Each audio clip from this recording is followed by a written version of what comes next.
Every second, 2 people die, and yet, we still don't truly understand what comes next. Science is beginning to crack open one of humanity's oldest mysteries. Could consciousness exist beyond the body? Is death a final shutdown or a transition? Let's break this down logically. First, we'll dive into the scientific side of things and look at what modern science has to say about life after death and reincarnation. In this video, we'll be sharing insights from Neil deGrasse Tyson, the well-known astrophysicist, along with research from Dr. Stevenson, a professor at the University of Virginia. We'll also check out the kinds of studies and research happening around the world that aim to find evidence or confirmation of life after death or the possibility of being reborn.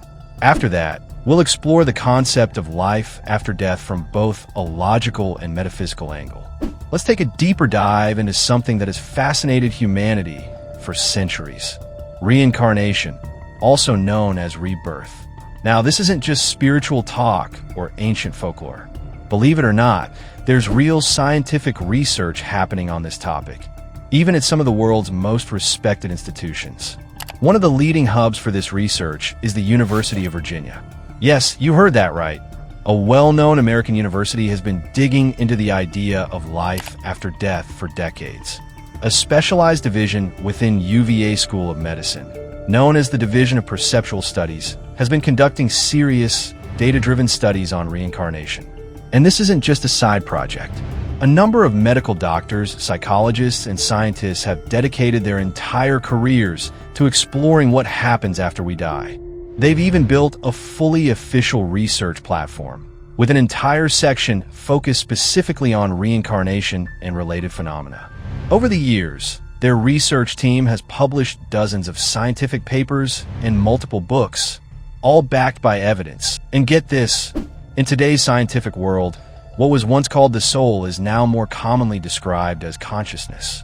That shift in language might sound small, but it shows how modern science is starting to take these ancient ideas much more seriously.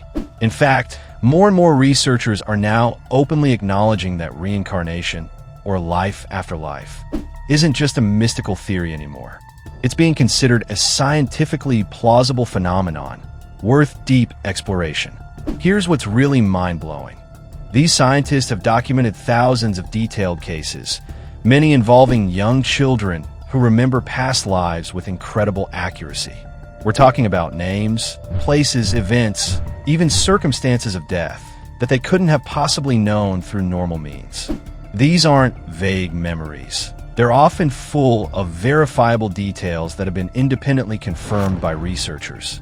Dr. Stevenson from the University of Virginia has been doing groundbreaking work on reincarnation, or what's often called rebirth. Dr. Stevenson conducted a global survey across roughly 3,000 cases from Asia, the Middle East, Europe, and North America, consistently uncovering connections between children's past life memories, verified facts, and physical or behavioral traits they carried over. One striking case involved a Thai boy from Bang Krui who was born with 2 birthmarks on his head that lined up exactly with the entry and exit wounds of a man who'd been shot. An autopsy later confirmed the match. In another case, a boy from Uttar Pradesh, India, was born missing several fingers and vividly recalled dying in a fodder chopper accident where those fingers were severed. Local medical records backed up the story. Then there was a girl in Beirut who had an overwhelming fear of water, insisting she drowned at sea in a previous life. But her phobia mysteriously disappeared after she visited the very spot she believed she died. In many of these cases, the children spontaneously start talking about their previous lives, sometimes as early as 2 or 3 years old. And when the researchers follow up, they're often able to trace the names or events to real people who lived and died, sometimes decades before the child was born. These stories are so compelling that they've been featured in books, academic journals, and documentaries. They're not based on belief. They're based on research, interviews, physical evidence, and verification. Now, of course, this raises a bigger question. If the mind can survive death in some form, what exactly is consciousness? And is consciousness just a product of the brain, or does it exist beyond it? In an interview, Neil deGrasse Tyson responds with logic and science. He explains that we don't really have strong evidence to claim the soul or consciousness exists separately from the body. Well, here's something interesting. You go to a funeral parlor, and your friend Frederick just died, let's say. And you go to the funeral parlor, you don't say, hey, which room is Freddie in? You say, where is the body of Fred? Mm-hmm. We all say that. That's a tacit admission that the body of Fred is not Fred. That Fred is something else that's no longer there. And that matches perfectly with the concept of a soul. But even if you don't believe in souls, you're probably still the person who's going to say, where's the body of Fred? So you recognize there was something there when they were alive that isn't there when they're dead. And later, he supports this point with scientific reasoning. Well, what is it that was there when they were alive? Well, we have some evidence for this. The neurosynapses of your brain. And how do we know the brain is you? Because you can stroke out. That's a huge topic, and we'll be unpacking that in a separate video, where we'll dig into the nature of consciousness, the soul, and what modern science is discovering about both. Hold up. If you have critical questions in mind, then this channel is for you too. You'll find clear, logical answers to your questions right here with Logic. We put in a ton of research, time, money, and both physical and mental energy to make these videos. Your support really means everything to us. So if you're enjoying the content, hit that subscribe button, give us a like, and let us know what you think in the comments. It truly keeps us motivated and helps us bring you even more. Let's start with logic and metaphysics.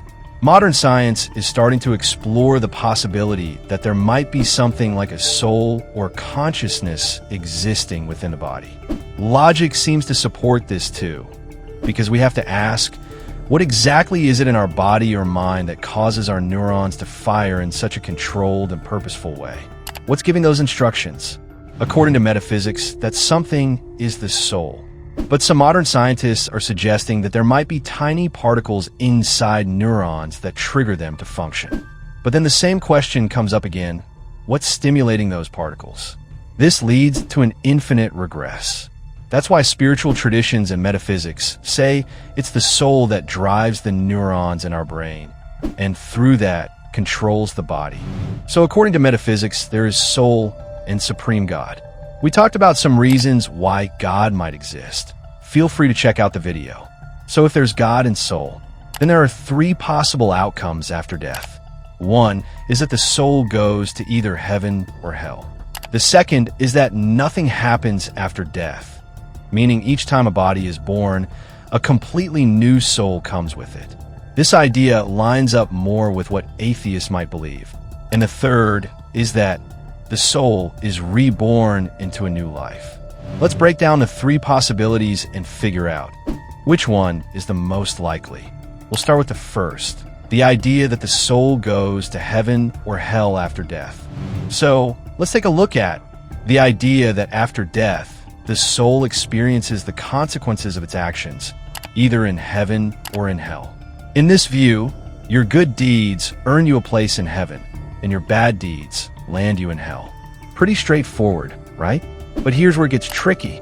If the soul already went through everything it needed to, all the rewards in heaven or all the punishments in hell, then what's the point of being born again? And most importantly, what's the reason behind it all? Why is one soul born into a wealthy family, surrounded by comfort, while another is born into poverty, facing hardship from day one? Why does one soul get a human body and another come into this world as an animal or even an insect? What's the criteria? On what basis is God deciding these births? If you've ever wondered why we experience suffering even though we believe in a just and merciful God, we've got a video on that in our channel playlist. Check it out. Now let's get back to our logical discussion on the afterlife. So, if the soul has already served its time, so to speak, and received the full results of its past actions, then why would it need to come back to Earth as a human, or an animal, or even something like an insect? Wouldn't that be kind of redundant? And more importantly, what would be the reason for it? If all the karma is settled, if justice has already been served, then why would God or the universe give that soul another life? It wouldn't really add up, would it? Because if there's no karma left to work out, then another rebirth doesn't seem necessary. And worse, it starts to feel unfair. Why would a soul come back as a person struggling in poverty, or as a stray dog, or as a bug living a short and difficult life after it's already paid its dues in hell, or enjoyed its rewards in heaven? If there's no moral reason behind it, then it all starts to seem kind of random. And randomness, when it comes to something as deep as life and death, doesn't really fit with the idea of a just and wise God. A just God wouldn't allow rebirth without purpose. So based on that logic, we're left with a big question. If the soul doesn't immediately go to heaven or hell after death, and it's not instantly reborn, then where does it go? Where does it wait? What happens in that in-between space? That's where this belief starts to shift. Maybe the soul doesn't go straight to heaven or hell right after death. Maybe there's something else, a waiting period, a transitional state, or a process of judgment that hasn't been completed yet. Because if the soul is reborn, there needs to be a reason, a system, a moral structure that justifies the type of life it's born into next. If a soul is born into a peaceful and abundant life, maybe that's a reflection of positive karma still left to unfold. If it's born into a more challenging situation, or even into the body of an animal or insect, then perhaps that's the result of negative karma that still hasn't been resolved. But if heaven or hell already took care of all that, then why would any karma be left at all? That's why the idea that the soul immediately goes to heaven or hell doesn't fully explain the whole picture. Because once the consequences are dealt with, there's no reason left for rebirth. And yet, we see life continuing, people being born under vastly different circumstances. So maybe the soul doesn't jump straight to its final destination. Maybe there's more to the journey. And maybe we need to look deeper to understand where the soul actually goes after death. Let's try to explore that next. Alright, now let's move on to the second possibility, that nothing actually happens to the soul right after death. Let's just say for a moment that the soul doesn't immediately move on. It doesn't reincarnate. It doesn't go to heaven or hell. It doesn't face judgment. Maybe it just lingers. Maybe it floats in some kind of in-between space. Or maybe nothing happens at all for a while.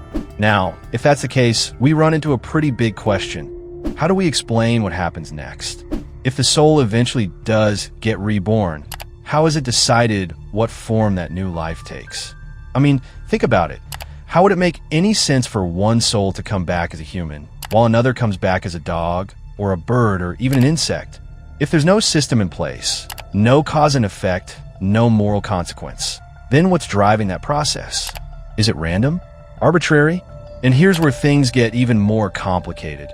If there's no reasoning behind who becomes what in the next life, how can we call that fair? How can we say that a higher power, God, the universe, whatever you believe in, is just if souls are just being shuffled around without rhyme or reason? For example, let's say a soul comes back as an insect, something low in the natural order, often seen as insignificant or even unwanted. If there's no reason that soul ended up in that body, then the whole thing starts to feel chaotic, even cruel. Wouldn't that kind of randomness undermine the idea of a moral universe of supreme God? Wouldn't it suggest that there's no justice, no accountability, no structure guiding it all? That's where the idea of karma, or some similar concept, starts to make sense. So what that really means is, if a soul has a certain life or body right now, it's the result of the karma or actions it carried out in a previous life. Based on those past actions, the soul ends up in the life or body it has today. That's why we can't just say the soul goes nowhere after death. It actually moves on. It takes on a new life, a new body, all according to God's system. In other words, we're talking about rebirth or reincarnation. Because if there's a system of justice, a moral framework, then the soul's journey isn't just a random shuffle. It's based on something. Maybe it's based on the choices we made in this life, or the intentions behind those choices. That would mean our actions matter. It would mean that living a good, honest, compassionate life has real consequences, not just in the here and now, but in whatever comes after. On the flip side, It would also mean that harmful or selfish actions have consequences too, that there's a sort of cosmic balance being maintained. And if that's the case, if there is some kind of cause and effect at work, then reincarnation wouldn't be random at all. It would be more like a continuation of a soul's growth, or a learning process that stretches across lifetimes. But without that structure, without any form of moral accountability, the entire idea of rebirth becomes confusing. Why would one soul, with no explanation, end up in a wealthy, comfortable life, and another suffer as a stray dog on the street? If it's all chance, that doesn't sound like justice. It sounds like chaos. And a chaotic universe doesn't align with the idea of a just, compassionate, and intelligent creator. So in the absence of a moral system, like karma or divine judgment, it becomes really difficult to explain how the soul's next life is determined in any meaningful way. That's why many people argue that if rebirth is real, then there must be some logic behind it, some moral thread that ties it all together. Without that, the whole thing just feels like a random lottery. No rules, no fairness, no real purpose. And that really doesn't line up with the idea of a moral or just God. So in the end, we can rule out that second possibility because honestly, there's no logic behind it. One of the most compelling possibilities about what happens after death is that the soul gets a new body, a fresh life, based on its past actions or karma. Think of it like a cosmic justice system. You don't just disappear. You continue, but where and how depends on how you lived. If someone lived selfishly or harmed others, their soul might be reborn in a lower life form, maybe as an insect or animal. But if they lived with kindness, integrity, and selflessness, their next life might be as a human or even something higher. It's not random. It's cause and effect. Actions have consequences in this life and the next. This idea is found in many spiritual traditions, but it's also logical in its own way. It explains why people are born into such different circumstances, rich or poor, healthy or sick, privileged or struggling. It's not punishment or reward. It's the natural outcome of choices made across lifetimes. Just like planting seeds, you harvest what you sow eventually. This system keeps things fair beyond just one lifetime. And it offers a sense of purpose. Your actions truly matter, not just now, but forever. You're not stuck. You're on a journey of growth, guided by your own choices. That's why many believe life isn't just a one-shot deal. It's a cycle, and you get another turn. Your soul evolves, learns, and moves forward with each life. God, or the higher power, isn't just judging. It's more like facilitating growth through natural law. This view also ties all spiritual teachings together: karma, rebirth, ethics, and compassion. It gives a reason for morality beyond just fear of hell or hope for heaven. It says, be good because it shapes your very existence, now and later. In that sense, it's not just mystical. It's practical, even scientific in its logic. You are quite literally creating your future with every choice you make. Here you can ask a deep and meaningful question. Why do some people seem to get away with bad actions? Or why don't we always see the results of karma here on Earth? It's a valid question. The truth is karma, our actions, has two types of consequences. One kind is visible in this world, and the other is determined by God after we leave this life. Let's talk about the first kind. When we do something, people around us might respond to it. For example, if I slap someone, that person might slap me back. Or maybe his friends come after me and I get beaten up. That's the worldly reaction to my karma. It's the way human beings, society, or even nature respond to what we do. But here's the thing. Worldly reactions aren't always fair or immediate. Sometimes people get punished harshly, even if they didn't do much wrong. Other times, someone might do something terrible and nothing happens to them, at least not right away. That's the imperfect justice of this world. That's where the second kind of karma comes in, divine justice. This is the result given by God after death. Unlike the worldly response, divine justice is perfect. God sees the true intention behind every action. So if I hurt someone out of cruelty or hate, even if I escape punishment in this life, I can't escape the consequences in the next. God's judgment comes in the form of our next birth, the body or life we receive after death. If I lived with hatred, hurt others, or acted without reason, I may be born into a life of suffering or hardship. It's not revenge, it's balance. It's about learning, evolving, and correcting the soul. That's why we say, nothing goes unnoticed. No action is ever truly lost. Even if people don't see it or respond to it, God does. And the results are guaranteed. If not now, then later. In short, worldly consequences are temporary, unpredictable, and sometimes unfair.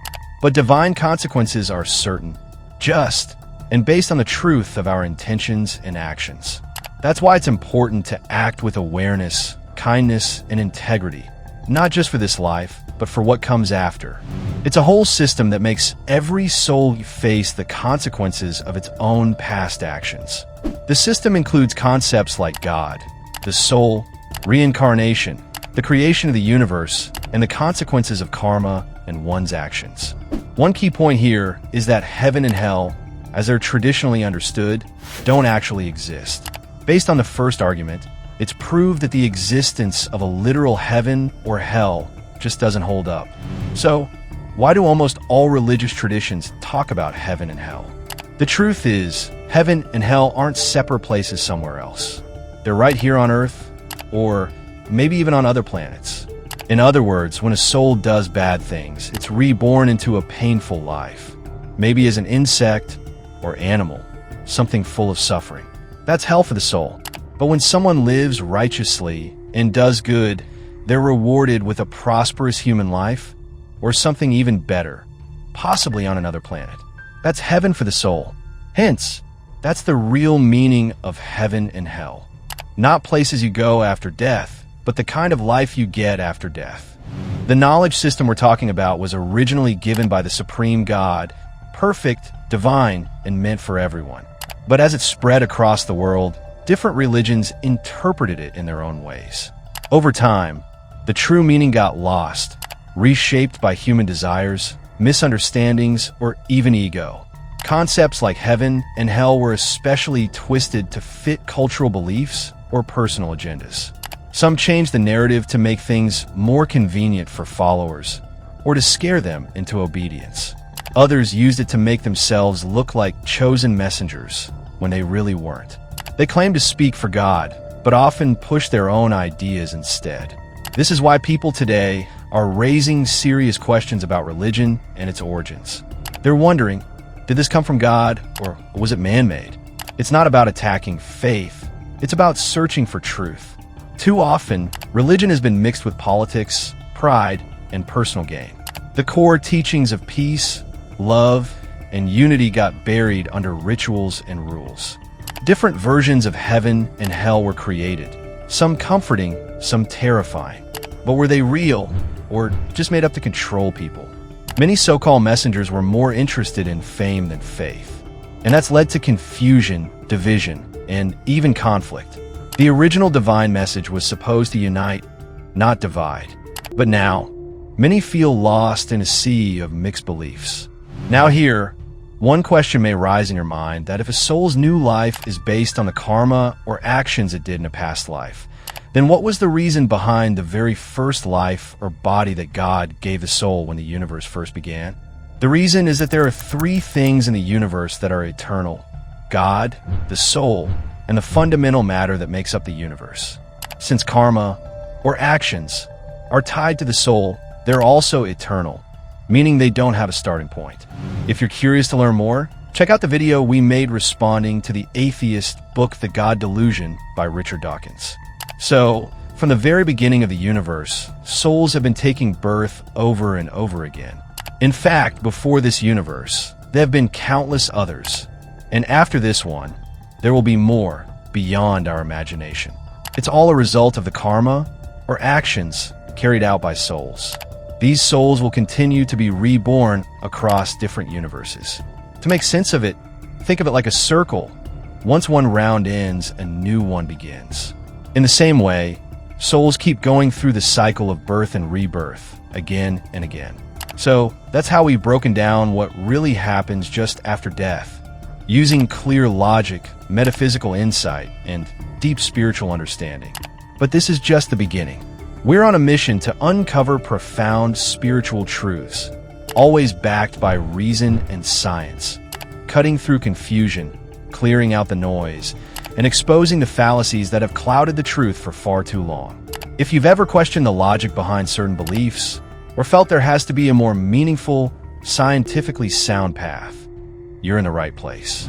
We're here to bring back the original, blissful wisdom given by the divine, designed to help you live with clarity, purpose, and peace. So if you're ready to awaken to the truth and discover the deeper purpose of life, stay tuned, subscribe, and let's walk this journey together. Until next time, stay curious, stay grounded, and stay connected.